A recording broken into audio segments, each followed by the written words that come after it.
Thank you. Thank you. Thanks for tuning in.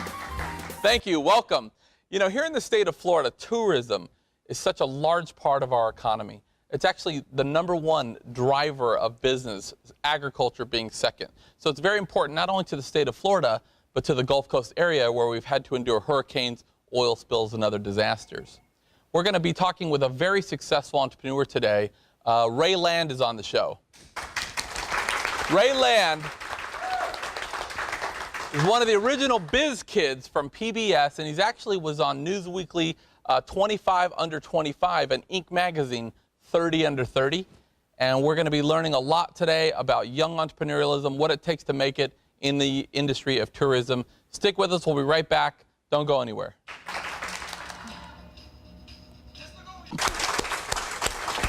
Thank you. Thank you. Thanks for sticking with us. I'm here joined by the lovely Mary Kay as a co-host. Mary, how have you been? I'm doing very well. How have you been? I've been great. I was sick, but I'm feeling much better. I feel like I haven't seen you forever. We haven't seen each other I know. for a while. You were out of town for a while. I think the last time we've really spoken was when you came out to the Grand Lagoon Yacht Club, and there I was up there singing, and yes. You didn't even recognize me. What do they call you, Blondie and Clyde? Blondie and Clyde. So many viewers don't know this, but she's actually part of a group. You and your husband, who's yes. a phenomenal musician, Blondie and Clyde. And so on the way home, I didn't even know you were singing, I have to admit, but I had a rough day, and the yacht club was on the way home. Right. And I popped in to have a drink, and of course, once you go in, the Commodore is like insistent that you wonderful guy. have a drink with Such him. a cool Phenomenal guy. And then I saw this real pretty blonde singing, and I was like, and then she waved at me, and I'm like, there's got to be a catch. Oh, I know her. Yeah, But you guys did an amazing job. That was I had to cut out a little early, but that thing really goes. I know, all night, man. They would stay all night. In fact, when I left to go home, Clyde stayed there and played quite a bit longer. Yeah, you could tell he just loves music. He does. Yeah. So you guys were phenomenal. But we'll be there again in 2 weeks. You need to come back. 2 weeks, the Grand Lagoon Yacht Club. That's right. Blondie and Clyde. Blondie and Clyde, check it out. Yeah. You guys, anywhere people can follow you? We have a Blondie and Clyde Facebook, but I don't stay up on that very well. Too so if busy you friend with requests, you probably got like yes, 200,000 friend requests. Yeah, Like I know, and I never look at it. She's so nice. How come she doesn't respond? I know. Life is busy when you have little ones. That's though. true. I know all about that. As you know, Yeah. yes. Well, we'll check you out. I'll have to come by. And as you know, I was out of the country, and it was a rough trip. I got sick the day we were heading over. We had plans to go to Venice and Rome and Germany, and we wound up getting into Germany, and then I pretty much was in bed saying, I got to stick it out. So is your wife like me where she doesn't act like she's angry that you've ruined the whole vacation, but inside she's like... At first, she was like, so are you coming? And we have like Gerhardts and, you know, all these real German, and she, are you coming? And I'm like, I would love to, but I can't. And it wasn't great. But after a while, I think she felt sorry for me because she realized I wasn't faking, and I was carrying really like 3 packs. To go. Oh, it was rough. And you know, the weather is not favorable this time of year, so it was kind of a rough trip. But it was actually a really good time, and it gives us an excuse to. My wife said, "Okay, well, we can just go back next year." Go back, exactly. So now I gotta do another trip. Yes. But it's good. I'm glad to see it. It feels so good to be home, and I'm so fortunate because we froze over there, and then we come back, and Margot, who you know, actually Facebooked and said it's turned so cold here, you know? 68 And I'm degrees. like, you got 68? Is that all you got? No, I think it did get in the 40s, but I have friends in Illinois who are absolutely, you know, freezing. Well, I come back up. at 75. I got the doors open. I'm driving over the water, and I'm like, why would I ever move to Germany? I know. But I love all those German viewers. I mean, Germany's amazing. Especially the beer for breakfast, right? Yeah, that's another story we won't talk about. Yeah. You know, I'm really excited about our guest tonight. Very young, successful entrepreneur. And a few weeks back when you were gone, we had another young entrepreneur on the show named Sam. Started a business when he was 13. He's now 15 and doing business all over the world. Really phenomenal guy. And I had mentioned I've been watching this show called BizKids on PBS. And in my opinion, it's like the most entrepreneurial thing on television because you got these kids that are learning how to start a business, and then they'll do skits where they're like in a classroom teaching other kids how to write a business plan, how to write a profit and loss statement. I mean, stuff that I run into, adults that struggle with all the time, Sure. and they break it down really simple, and it's refreshing to see how open-minded kids are saying, oh, executive summary, it's very easy. I need to watch that. Oh, I'm telling you, Yes. for a starting point, it's such a great platform to build kind of an entrepreneurial education. Right. And I've been watching this show, and I actually reached out to BizKids, and I've been speaking with Jamie, who's been amazing, and sent us our very own BizKid, really successful guy. Well, we actually have a clip here from BizKids. Let's take a look real quick. I'm Ray, and this is how to get a job at Fabulous. Be fabulous, get a job.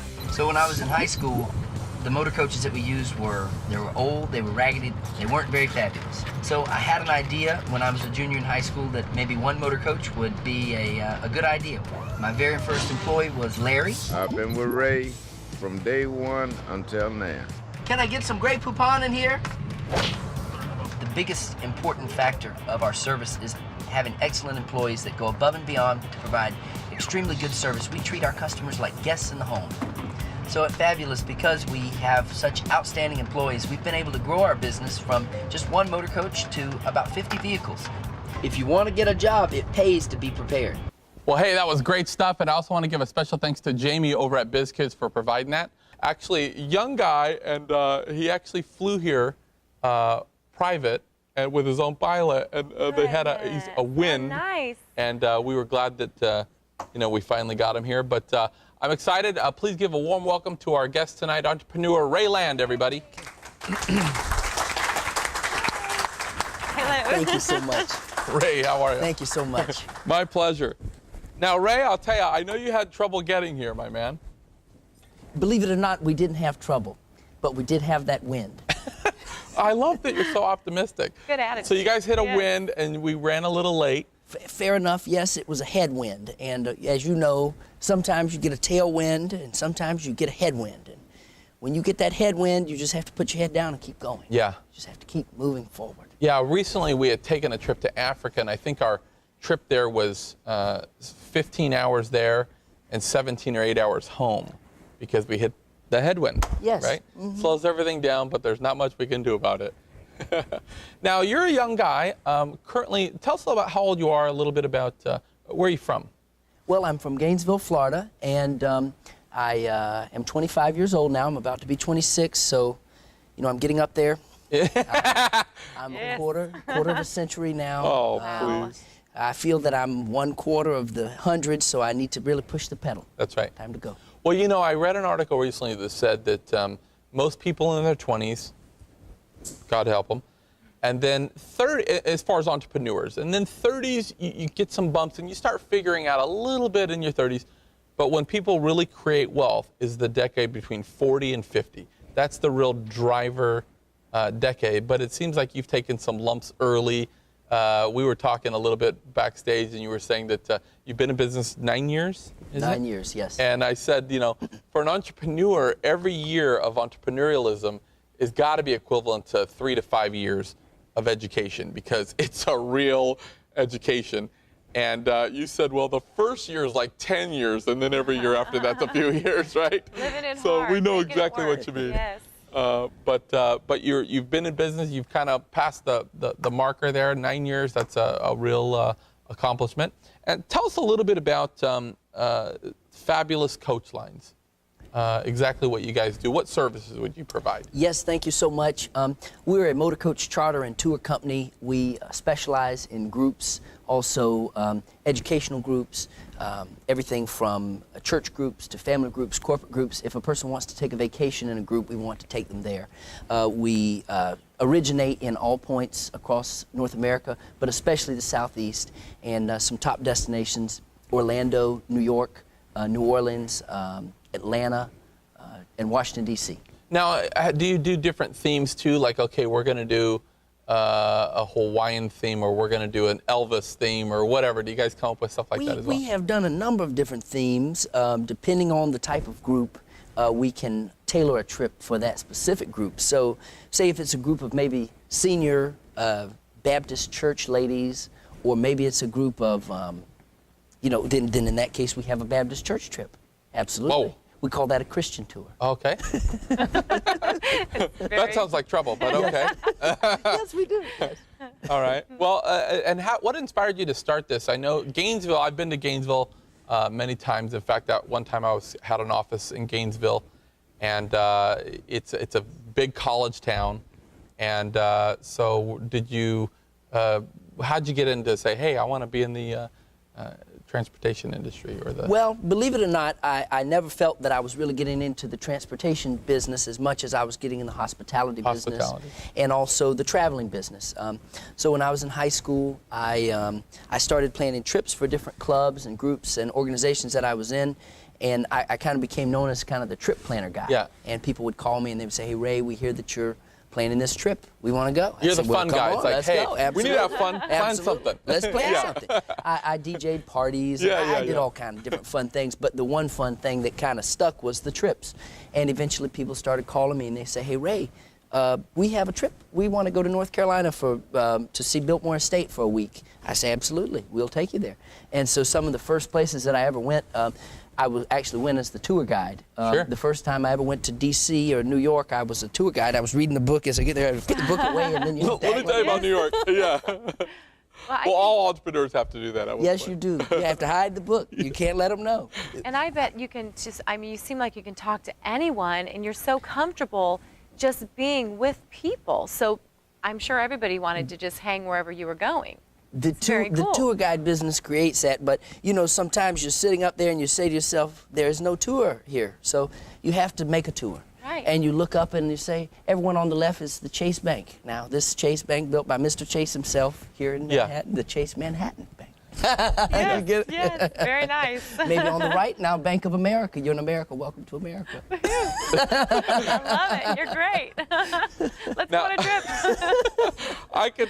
I want to do one of these trips. I'm telling you, we could actually film an episode. It would take like a whole theme and do a Tuesdays with Dan theme. That would be phenomenal. Now, when thinking about creating this industry, did you realize? I mean, most people kind of start out and say, I want to tap into this industry. I have an interest in this, or I know somebody in this business. But you kind of were in reverse. You were having fun, and you were kind of socially planning things, and all of a sudden, before you know it, you got a business on your hands. People are calling you saying, can we pay you if you do this for us?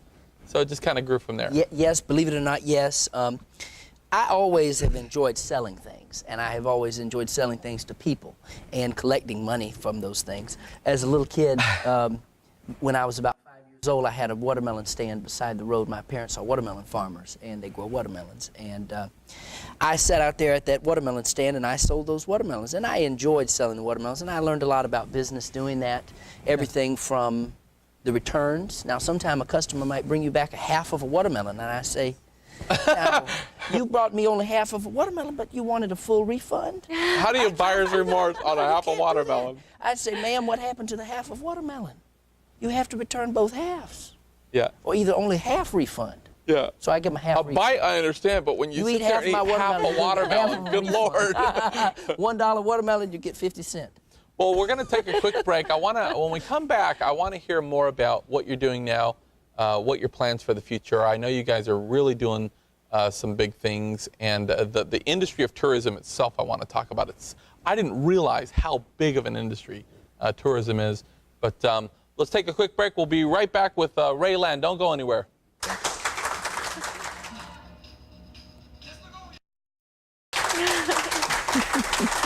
Thank you. Thank you.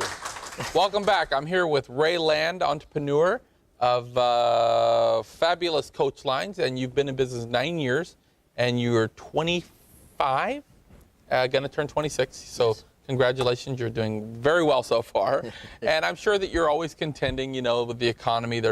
As an entrepreneur, we know that success comes in waves. You got high tides and low tides, and I think the trick is being ahead of the curve, figuring out. Sometimes all the way to zero. Yeah, that's right. Tide. Sometimes that tide is where did it go?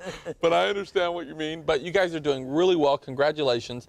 And I was wondering, you know, we had talked about this before I mentioned with Sam. But a lot of us, when we came out as young children, decided that we maybe had an entrepreneurial mindset. We wanted to start our own business. Most resistance I see, and even with adults, the family. is huge, man. They think that you're get out of here. You're dreaming just like your dad was. It'll never work. Yes. It's scary to take risks, and of course, as you get older, that risk is scarier and scarier when you got mortgage and kids and all that. It's Sure. more difficult. But tell us a little bit about your family. Were they supportive? Did you have to overcome quite a bit there, or? Well, the first number one thing with the family thing is just got to cut it out. Cut the whole thing out. No, I'm kidding. Don't do that. You do need the support of your family, and it's very difficult sometimes when you're doing something new. For me, at least, it was. And my family, I just finally got used to them saying, no, Ray, do not buy another coach. I say, okay, that means buy another coach. Right. Just do the opposite, Do the opposite. whatever they say. You know, I think there's some truth to that. I will tell you that. Well, one thing I didn't realize is, you know, the tourism industry is a $1.9 trillion industry. I mean, it literally is $2.2 billion a day. And if you break that up, it's $92 million an hour coming in tourism. So a lot of people argue, you know, we're in a recession, no one has extra money. But I'll tell you what, the statistics, they don't lie. People are out there taking vacations. They're out there having fun. And in a down economy, life is hard. They have to take that's right. vacations. In a down economy, you need escapism. You need, even if it's just a few days a year, you got to have it. Yes, absolutely, and I take a great honor and pride in speaking on behalf of the tourism industry. That is an industry that I really enjoy being a part of and enjoy being a part of every day. You know, the tourism industry is an industry that is both affected by the economy, but also it's a global industry. And especially in the state of Florida, because we have so many international inbound groups, you may even see in times of down American economy, you're seeing Brazilians, Chinese, you're seeing some other groups from South America, you know, coming into Miami. They're coming into Orlando, and it's really a good way to me to boost the economy actually by encouraging international inbound travel, because the dollar is a little bit weaker. So it's encouraging international inbound, which is not only bringing money to America, but it's also bringing it in the pocket of the person, which is an excellent way to. So anybody coming over here, for instance, from Europe, the exchange rate's in their favor. That little boost can help them. As opposed to in the past, as you know, Americans have been advantaged to travel worldwide. So at this point, we think that that's actually a good thing. A positive thing, yes, absolutely. Now let's talk about capital, because to start this, did it take a lot of capital? How did you know, I meet with so many business owners that are, or let's say startup companies that are saying, you know, they think that they need millions of dollars. And when we really get into the nuts and bolts of it, they don't need nearly the capital they think they do. I know time and time again, I've met with entrepreneurs that little more than sweat equity, you can actually create something pretty substantial. By all means. But was it a lot of capital to get started? How did you come up with it? No, it's 3 words to me, and we have this motto in our sales department, which is sell like hell. And constantly be selling, always be closing. ABCs of business. Always be closing, always be careful, always bring cash. Right. The ABCs. Always bring I'm falling cash. in love Does with that you, but make go sense? ahead. Man crush. But we encourage, you know, I talk to a lot of young entrepreneurs that are maybe thinking of starting out, and I think the only thing you can do is try it, and maybe it'll work, maybe it won't. I've tried a number of different things that didn't work. I once was selling flowers beside the road, the fresh, beautiful flowers from, you know, South America. They would come in, but believe it or not, I lost a lot of money on those flowers because they would just spoil and go bad, and then I couldn't sell the flowers. But if they try something, the worst that's going to happen is not work, but maybe you win. Well, and that's the thing about winning is if you always win, you don't learn very much. When you really take those life lessons is when you lose, and then you have to evaluate, you know, what went wrong, and then you got to refine, tweak, and move forward. And another point that I appreciate you making is not everybody's supposed to be an entrepreneur. Some people are supposed to have a job and work for somebody else. Not everybody has the self-discipline, has the circumstances even. But if you have that vision, you got to try it. You don't want to live with regret. And that person is a needed and valuable person. By all means, you know, the different people have different things that they're good at, and that is the thing that they should do. For me, I just like to try different things, and sometimes it works and sometimes it doesn't, but I'm also very much of a gambler, and that's not necessarily a good thing. You know, sometimes you put everything you have on one thing to work, and you try and you pray and you do with all your might to make sure that thing works, and believe it or not, most of the time it will. That's right, and you absolutely. Know that and education, you know, we talked a little bit about this backstage, but You know, traditional education, there's a lot of broken things about it. And I don't mind saying that, you know, because I speak at a lot of universities, and, you know, I'll go through an hour of what I feel like is fundamentals. And then the students are like, and when I say, you know, any questions, one will always raise their hand and say, how come we're not learning this as business students, you know? Right. And I know you know that as well, but your education, high school grad, you tried college. Yes, I went for about 2 weeks, and believe it or not, I did not like writing the papers, the massive amount of papers. I said, why should I be writing this paper when I should be writing a brochure? That's or right. maybe a letter, or maybe something like that. Well, you know, many entrepreneurs, they're not great students. I graduated with like a 0.7 grade point average. I just didn't get school. I wanted to get out there and get in the real world. Yes. And I know that 75% of big business CEOs and big entrepreneurs are ADD. Many of them have a hard time learning. They don't learn the traditional way. And when you try to put them in a box and say, here's when you're allowed to go eat, here's when you're allowed to do this, here's when you have to leave home, that doesn't work for them. So they're willing to go outside of that and accept more risk to not have to do that traditional, you know, white picket fence, 2.5 kids, and we're going to go ahead and plan your life now before you even start it. So. And you said something there, which is that, but in speaking in favor of some of the universities, you know, the entrepreneurship programs in a lot of different universities, like University of Florida, go Gators, for example, or the for FSU, there are a number of different schools now that are really starting to embrace the entrepreneur. But I question and I ask myself, can you, in a institution, educational setting, learn how to be an entrepreneur? Maybe not that piece, but there's certainly a lot of important pieces. You know, say, for example, financial accounting. There are many good things. A doctor, for example, where a college education is so important. But for motor coach charters, I'm afraid there wasn't Absolutely, anything. and almost maybe counterproductive. Waste of time. Almost counterproductive. Now, real quick, where are you guys based out of now? Right now, you guys are... Yes. We do our best to be based off of the interstate system, both I-75, 95, I-10, the Florida Turnpike, all locations. We try to roll. We try not to be based. We try to roll, move forward. And if people want to get involved now and take a tour and go somewhere and book something, how do we get involved? That's www.gofabulous.com and also 877-GO-FABULOUS. I love that. Go Fabulous. GoFabulous.com. There you go. Well, listen, we really appreciate you being on the show. Thank you. Come back anytime. We learned a lot. It's very encouraging for everybody out there. Ray Land, everybody. Thank you. Thank you. Thank you so much. Good job. Very Guys, that's our show. We're out of time, but again, I want to give a special thanks to Ray Land, also our co-host Mary Kay, and don't forget to get involved in your local community and be forgiving of others. Good night, everybody.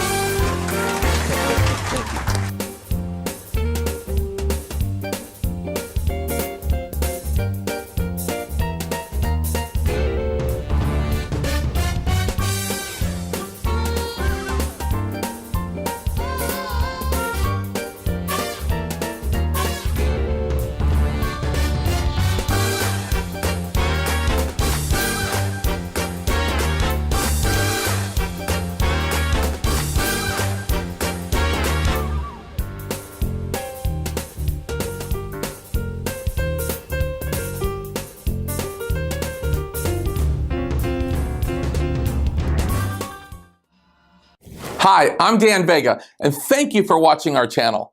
I want to take a second to tell you about a resource that's helping thousands of people across the country, BLU University. BLU University is the premier online business school for entrepreneurs and business leaders. You know, if you find yourself in a day-to-day grind where you've lost your joy or you're just tired of struggling, then check out BLU.University. That's BLU.University. I can promise that you receive nothing short of a multi-million-dollar education. And if you want a completely different life in 3 to 6 months and a way to create wealth in 5 years or less, then again, check it out. That's BLU.University. Find out why blue is the new color of success. Also, make sure to subscribe to this channel or to give us a good rating, but that's only if you see value. And when you do receive value, make sure to share it with someone else. Thank you very much, and we'll see you next time.